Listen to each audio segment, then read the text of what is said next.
welcome to the Intuitive Insights podcast series. I'm Nina Lockwood, founder and director of Intuitive Interim and Executive Search. Throughout this series, I will be sharing engaging conversations with talented leaders from across the UK transport sector. Today, I'm delighted to welcome David Statham, Managing Director of Southeastern. David shares his career story with us and also his thoughts and wishes for what the future might look like for the UK rail industry. David Statham, Managing Director of Southeastern. It's an absolute pleasure to have you on the Intuitive Insights podcast today. Thank you so much for joining me. Great to be here. We've been saying just off air before we came live on the virtual couch. It's the audience of Intuitive Insights really appreciate hearing about the careers of people that they know and have heard about in the UK rail industry. So I'm going to start off in time-honoured way, David, and ask you to share your career story with us. Starting off with the bit that really always fascinates me is why rail in the first place? How did that come to be? Goodness, so I left university and I did the milk round like lots and lots of sort of graduates did. And I went to loads of interviews and I was offered a selection of jobs. So I got offered a job in IT and jobs in the legal profession. And one of the offers that I got was with British Rail. And I remember sitting there, in the final weekend, having been round all of these interviews and looking at this sort of range of offers. And actually, of all of them, the railway felt like the place that I could make the most difference. You think society really needs railways, people really need railways, and it felt like something that I could do with my life that was really useful. So I chose British Rail and sort of never looked back, really. That was 29 odd years ago. And so, you kind of see it firsthand, don't you? It wasn't very long from accepting that job. Then I was a duty manager at a London terminal, and you see firsthand, thousands of people going through those London terminals. And on a good day, you'll get people home to their families and their dinners, and after a hard day's work. And on a bad day, when you're not doing that as effectively as you could do, quite, the sort of impact that has on people's lives. So yeah. Choice about what was useful, I think. I think that's really interesting, David, because there are so many people that I speak to that comment on the reason that they joined the railway, or if quite a few people have said over the last few years, I fell into it.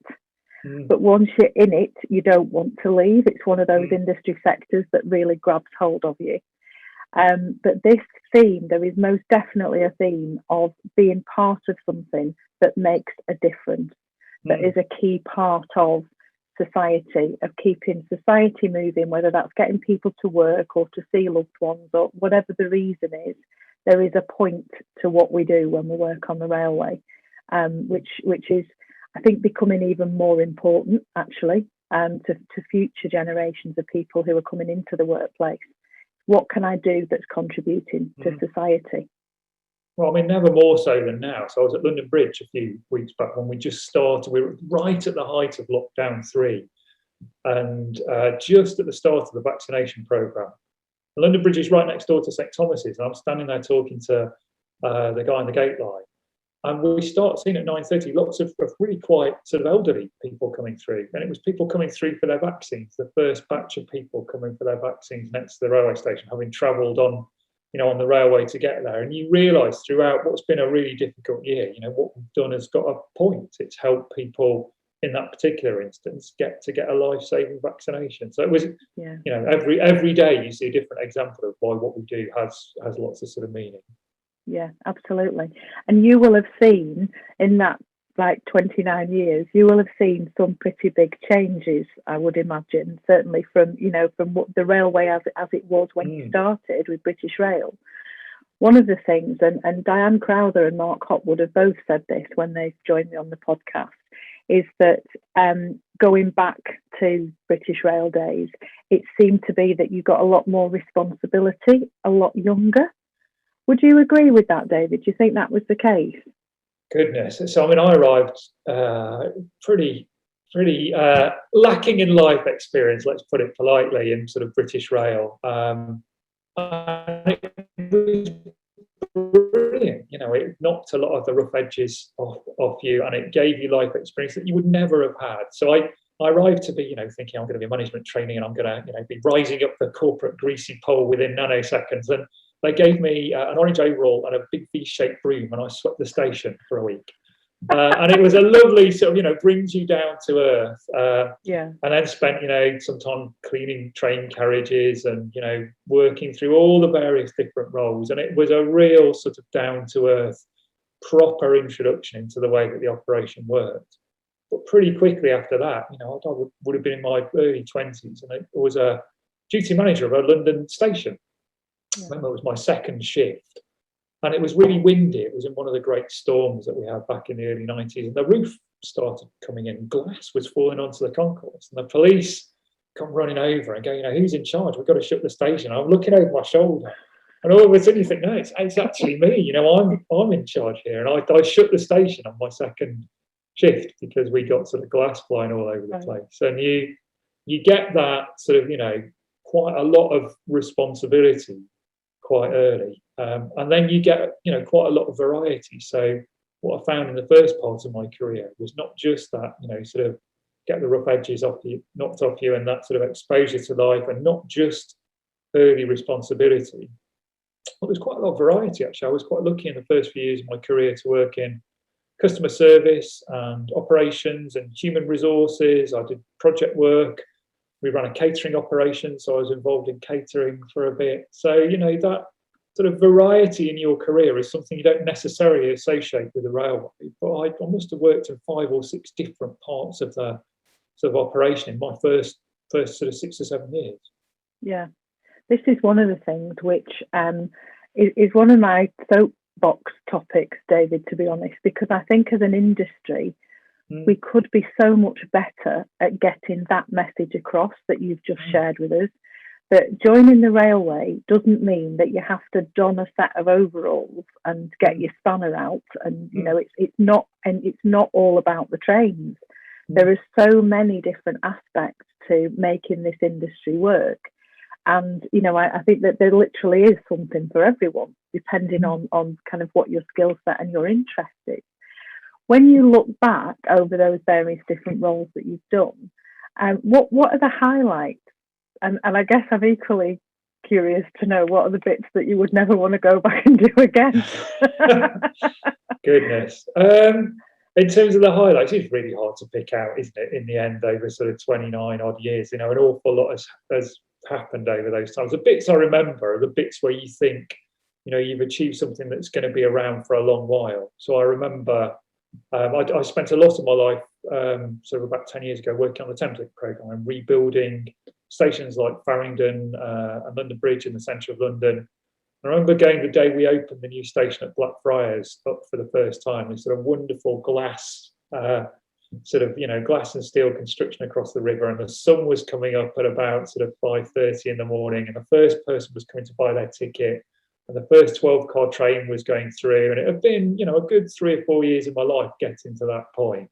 And it was brilliant. And you realise then that this sort of station that has been rebuilt, it's been there for 150 years. And what we've done over the last few years is going to serve us for, several generations to come. So it was, absolutely, things like that, I think, that I sort of look back on with a bit of pride, I guess. Yeah, absolutely, because that is literally leaving a legacy, isn't it? That's being part of something which, as you've said, people are going to be able to experience and see for many years to come. And it's a really good example of doing a job where you get to there's a beginning, a middle and an end. So you can actually get to that point where you see the stations open, you can see it's finished, and there's a huge amount of job satisfaction there because you've completed the task. Yeah. In your current role, does it ever feel like you're finished? Oh, goodness, that's a brilliant question. I mean, so I moved from these sort of project-based jobs into being an MD and running a company. And one of the things that you've got to learn is your job as a project director to a degree is to rush towards that finishing line to make sure that people are motivated and inspired or sort of harangued and harried to get a fixed piece of work over the line by a certain space of time. And you tend to adopt a particular set of behaviours in order to do that. You'd be a pace setter, somebody who'd be out constantly pushing the sort of time and the delivery of your little bit of the organisation. But it doesn't work like that when you're leading a big organisation whose challenges are overlapping and sometimes never end. You've got to learn that sort of pace setting behaviour and constantly pushing people towards the next thing and the next thing and the next thing is exhausting when there isn't that sort of finite end for everyone. So you have to learn a completely different set of behaviours in jobs that have that sort of much longer and much more complex span of what you do. Yeah. And I guess to be able to really identify the wins, because it might not be that something big has been finished. It might actually be something really quite small, but to be able to look at that and say, well, actually, yes, that was the result today, or that was the result this week, because they are there. They're just not, as you say, in project world, it's quite different because you've got your very clear milestones and endpoints that you're working towards. Yeah, you're absolutely right.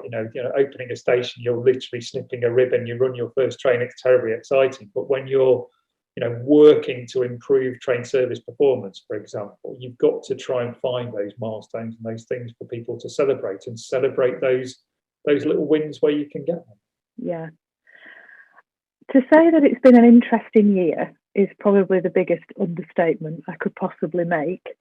I am absolutely in awe of what you and your colleagues in the operating railway have achieved in the last year. I think it's been incredible.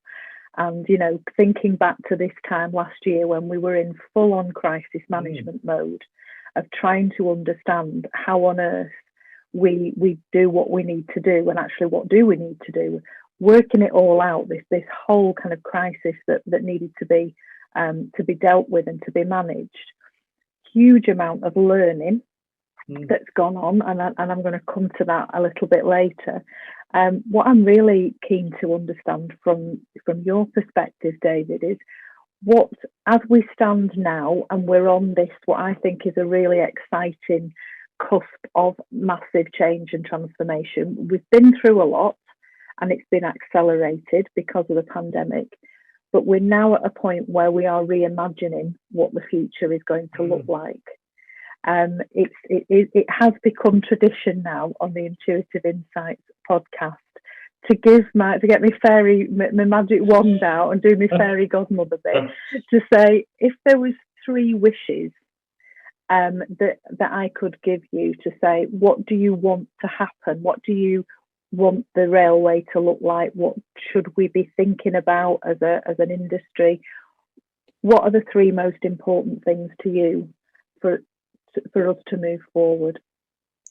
Goodness. So what, in terms of 3 wishes, what would I like? So in terms of society as a whole, I guess I would really like people to get back to wanting to be together with other people. I'm really worried that we've spent the last year or more telling people other people are dangerous. You've got to literally keep your social distance. But so much of what is important about life is about other people, isn't it? It's about our interaction with others. So my first bit is I hope we get back to seeing being with and around other people as a really positive part of our lives. And I think there's a little way to go in doing that.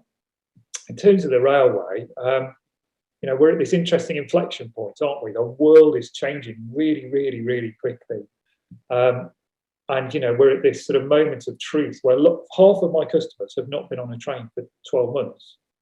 And so we've got this sort of battle for sort of ongoing relevance. So I really hope that our industry becomes more rather than less relevant in the recovery from the pandemic, that we're there playing our part in this sort of green recovery from COVID, that public transport is leading the way in terms of, its environmental credentials and its economic credentials, making our big cities work and prosper. So I really hope we become more on less relevant. And if I had the opportunity for a personal wish, I really want to go on holiday.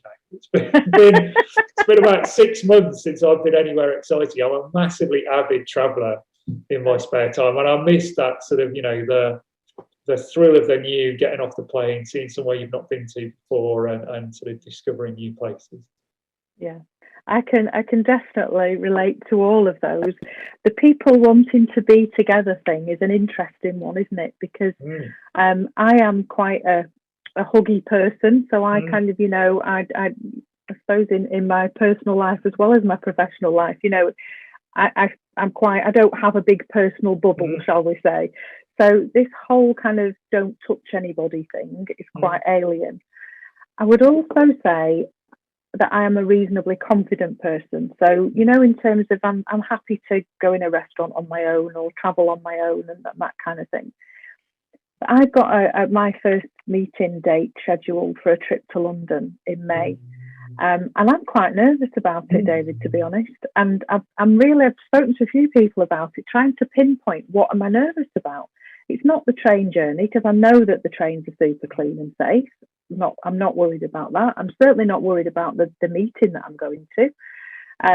So what is it? That's a bit strange. I think this kind of people wanting to be with other people, absolutely. I really feel like I'm ready to do that, but I have got a certain amount of nerves about the prospect of getting back out there again. I don't know what that's all about. Well, I think that's entirely understandable. I mean, I've been trying to get out and about once or twice a week to go across the network, and I don't want our people who are there every day to feel abandoned. So I've been out and about trying to sort of go and see what life's like for people who are out there sort of delivering the service every day a couple of times a week. And if I'm absolutely honest, the first time I did it, about 2 days after lockdown was announced, it was a really nerve-wracking visit out. You could see that I was a bit on edge, and the colleagues that I met were a bit on edge, and the customers were a bit on edge, and it was a really strange environment. But every time I did it after that, you could see something had changed, and you could see there was more stress on social distancing. People were wearing face masks. You could see that people were putting effort into cleaning. You could see people were that little bit more respectful of other people's space. And so every time I went out, I felt a bit more confident about going out and felt that the world was a little bit less hostile. And to be honest, it was really good for my own mental health to go out and about and see that the world wasn't quite as hostile as perhaps it was being presented as. And it was really good to go and see the sort of confidence of people who work for the railway to go in and do these sort of, public facing jobs, and to see how people were managing that sort of environment and risk, really helped me, I think, in terms of my own attitude over the last year. Yeah, because of course there have been colleagues from the railway have been out there all the time, haven't they? So because the service has kept going, obviously to a much smaller extent, but there have been people who have continued to be on the front line for that whole time. So it's getting used to things being different. Completely with you on the let's hope we become more relevant. I think there's some really positive signs there.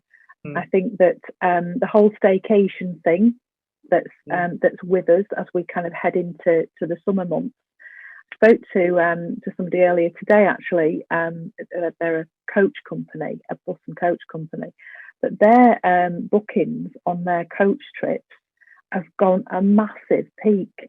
And you just think, gosh, if you'd said that 2 years ago, that coach holidays would get an increase in patronage. Don't be daft, because the people who historically have gone on coach holidays would be the more mature travellers, shall we say, and they haven't, they haven't been getting out and about. So it's the whole demographic has changed, and I think, gosh, right, if that can change, then the opportunities are huge for the rail industry in terms of how we can facilitate that travel. Well, I hope so. I mean, in my spare time, one of the things I do, I'm a director of Visit Kent, a sort of local tourism authority, and the opportunity this summer for sort of domestic tourism is potentially massive, isn't it? For people to go out and discover things in their sort of backyard, so to speak, that we've probably flown over on our way to go somewhere else on holiday. Absolutely, yeah. Is really brilliant, I think, and it's the opportunity for the UK tourism industry to show what it's got and show what it can do. So I think there is an opportunity this summer to change some of those travel habits. Yeah. I think the community rail partnerships are doing quite a bit in that area as well. I took part in a conference quite a few months ago now that was in the Midlands, and there were some great stories coming out from the community rail volunteers, where they're doing things like having maps at stations for walking tours of the area, treasure hunts that can take place, and you kind of, you go on the train, you get off at the next stop, you find the next clue, etc. And just helping people and enabling people to enjoy their local area. And you just kind of look at it a bit differently and see the train as something different other than it's how I get to school or how I get to work. So I shall watch with interest and see what's going on, because I think there's a huge amount of opportunity there. So in terms of the learning then, and yes, it has, we wouldn't want to go through it again, would we, the last 12 months? But I get the sense that, like me, you're somebody who will want to pull the positive out of that and say, right, okay, well, what do I know now that I didn't know before? What do you think you've learned from it, David, whether that's professionally or personally or both? Goodness. So I mean, I think I've learned more in the last year than I've learned in the entirety of the rest of my career, to be honest. It's been astonishing. This is literally once in a generation or two that you go through an experience like this. And so right at the start of it, this time a year ago, the first learning, I guess, was just the pace of change. It was absolutely astonishing. We'd be planning for, the worst case scenario that we might lose, X percentage of our passengers. And by the time we'd written it down, we'd lost, double that amount just in the time it had taken. We lost 97% of our market in a couple of weeks. I mean, it was amazing, the sort of scale and pace of change. And I remember, having my first video conference with somebody about a year ago. So I was working on a piece of work for the Rail Delivery Group, and one of the members of that group worked for Trenitalia, and he dialed into this sort of RDG meeting, which was a novelty in and of itself, from his room, on a computer, which was a novelty. And I'd been sort of, in lockdown, and I remember looking around the room and thinking, gosh, that's really weird, what never happened here. And of course, literally 10 days later, we were all locked down. So that sort of unexpected scale and pace of change, I think, and being ready to deal with that was the first bit that struck me. I guess the second one then pretty quickly was adaptability. So, we shut our headquarters on a Tuesday afternoon. I remember saying to everybody, it's time to go. We're gonna close at 4 o'clock. You've got to go home. You're working from home. And that evening, sitting there worrying, thinking, are we going to pay our bills? Will we plan timetables? Will we get customer information about? Will people still, know to turn up to work for to operate this particular train as a driver or a conductor? And it was astonishing. We stepped between this entirely office-based sort of working paradigm and into remote working with, very, very few slipped. The organisation seamlessly adapted to this sort of new working environment, and I was really quite sort of amazed by that people's adaptability was much more than I thought.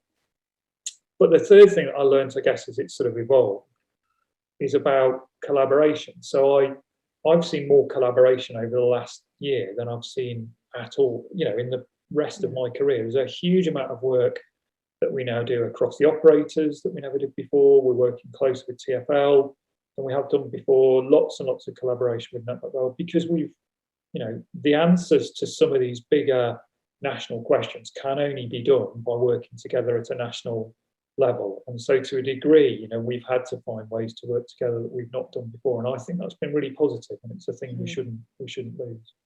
Yeah, I completely agree. And that happened, I think, really quickly, didn't it? Do you know that kind of feeling like we're all in this together?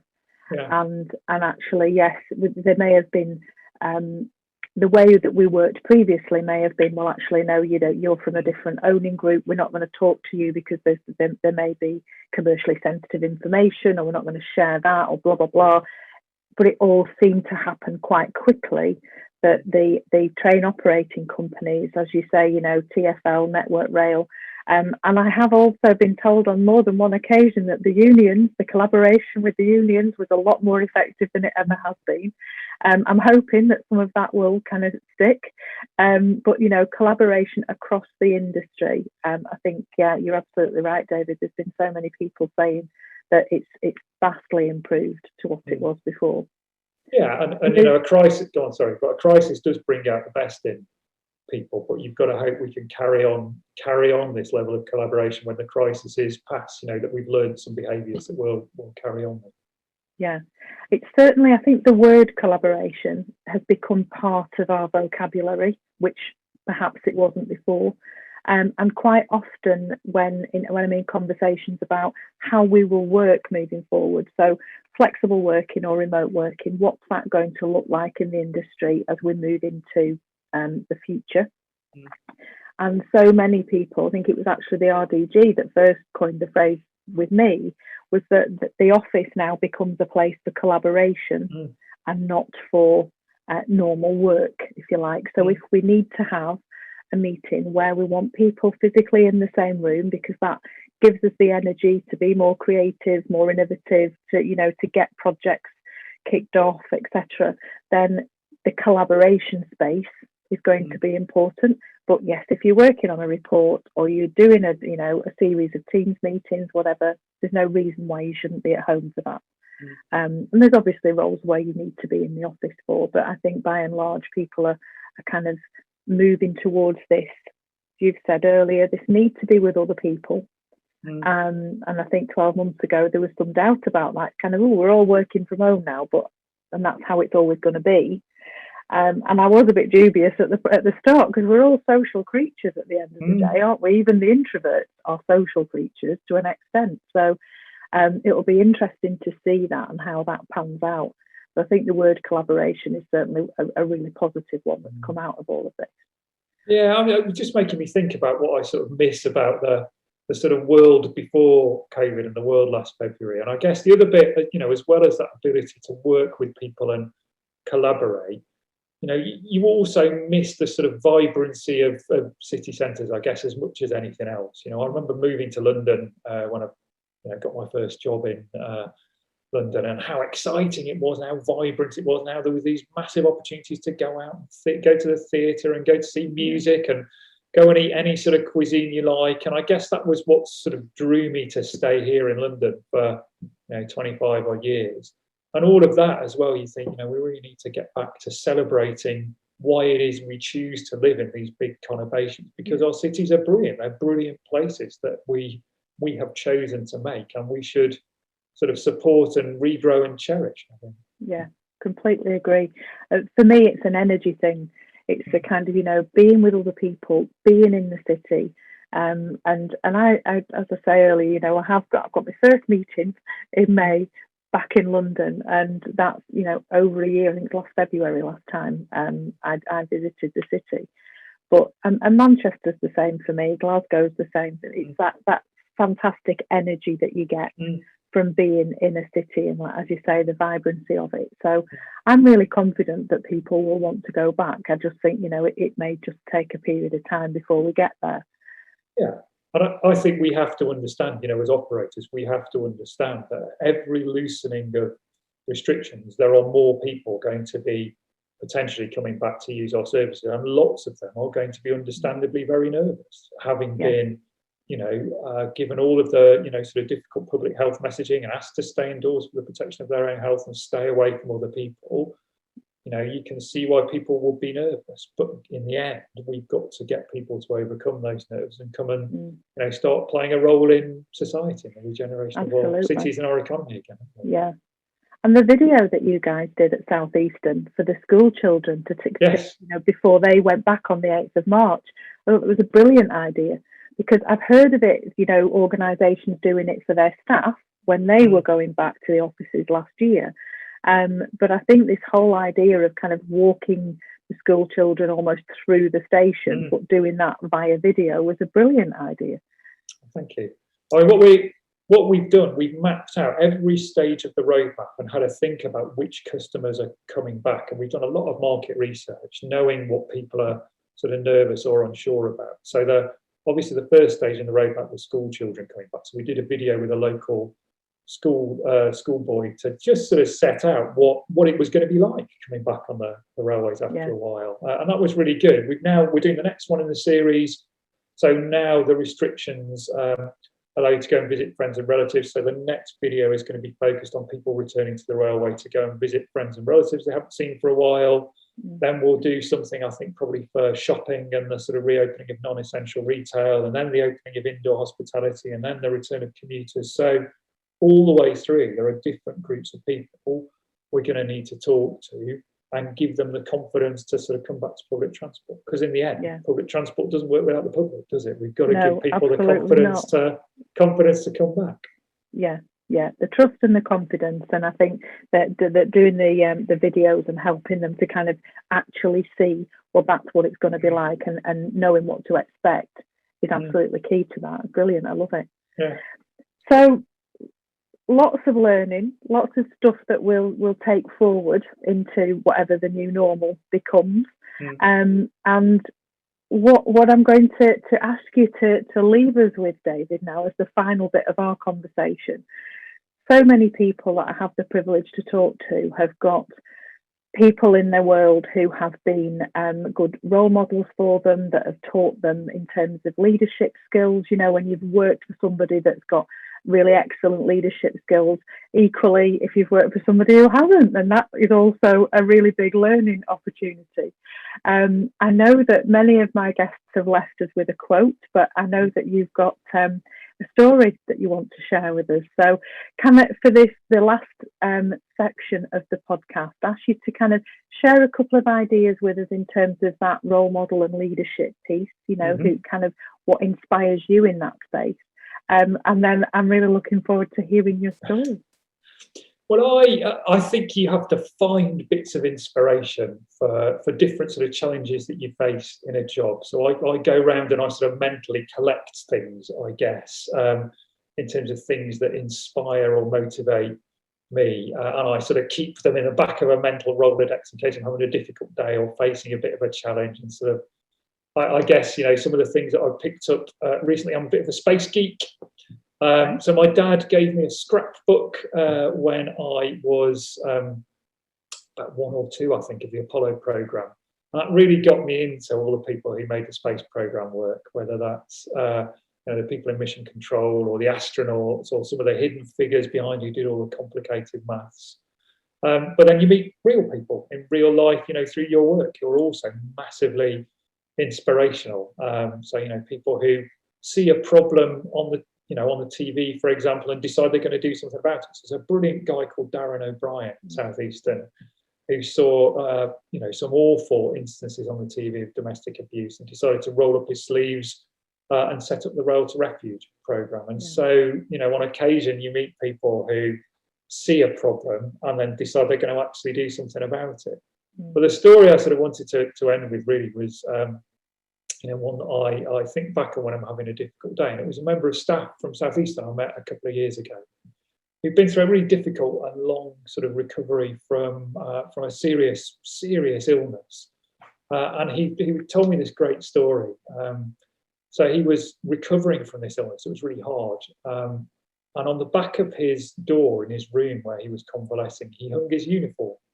And every day he'd look at his uniform and he'd know that one day I'm going to be well enough to stand up and put that uniform on and I'm going to be able to go into work. And that's going to be normal, you know, and I'm going to be back to being able to do my job and make my sort of contribution to the world. And it took him 6 months to get through this sort of difficult illness and difficult convalescence. And he put his uniform on, I went back into work and started sharing that story. So he now is trainer for some of the young people who come into work for the railway and tells that story about, you know, what his job and his role mean to him. It's such a lovely story that when you have a sort of difficult day or things don't seem to be going your way every so often, you know, reminding yourself of the purpose of what we do and why what we do is important is really, really great. So I thank Patrick for that story, who kept me going through some difficult times.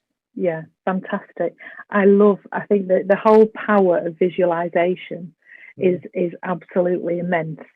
I use it a lot in my life, and I've passed that on to my daughter as well. And, you know, when she was doing her GCSEs, when she was heading for a driving test, you know, all different things in her young life, where you kind of focus on seeing yourself in a particular situation, like Patrick seeing himself putting his uniform on, going back to work, which means that I'm fully recovered, I'm healthy, I'm robust enough to go back out there again. Really powerful stuff, David, isn't it? Really powerful stuff. It's brilliant. And absolutely, with Darren, with the Rail to Refuge scheme, what a superstar, because so many of us will have seen a documentary and thought, oh gosh, that's awful. Somebody ought to do something about that. And then there are people like Darren who say, actually, well, all right, then I'll be the someone, and I'll set the ball rolling. So incredible achievement. It's lovely, really, isn't it? From these little, these sort of little acorns of somebody watching something saying, I'm going to do something about it, to see something that sort of grows is really, really great. And it's nice to see him getting the recognition he deserves. Yeah, absolutely. Well, David Statham, Managing Director at Southeastern, I have thoroughly enjoyed our conversation. I knew I would. I think there's so much more that I want to ask you about, so we'll have to reconvene at a future date. But I shall continue to watch on and see the videos as they come out, that you're building your trust and your confidence in your customers, and continue to hopefully see you appearing on these webinars and sharing some more of this inspiration. So my huge thanks to you for appearing on Intuitive Insights. I really am very grateful to you for sparing us the time. Thank you. My huge thanks to David for sharing his thoughts and insights on this episode of the Intuitive Insights podcast. I really hope you enjoyed listening. Please join us again in a couple of weeks for the next episode.